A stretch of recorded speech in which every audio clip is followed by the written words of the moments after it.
Når man har brugt sin iPad sådan i løbet af dagen, så kan man godt risikere at ende op med en masse åbne programmer. Dem kan man hurtigt lukke. Tryk, så du kommer til din startskærm. Dobbeltklik igen, og du kommer ud på siden. 2 lette klik efter hinanden.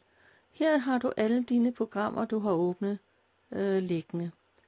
Du fjerner dem ved bare at tage løst fat, ikke klik for hårdt, tag løst fat og lad hånden glide opad. Det lukker programmet. Trykker du for hårdt, så kommer du til at åbne programmet i stedet for. Dobbeltklik på din startknap. Og du kommer igen ud, hvor du kan fjerne de programmer, du ikke vil bruge lige i øjeblikket.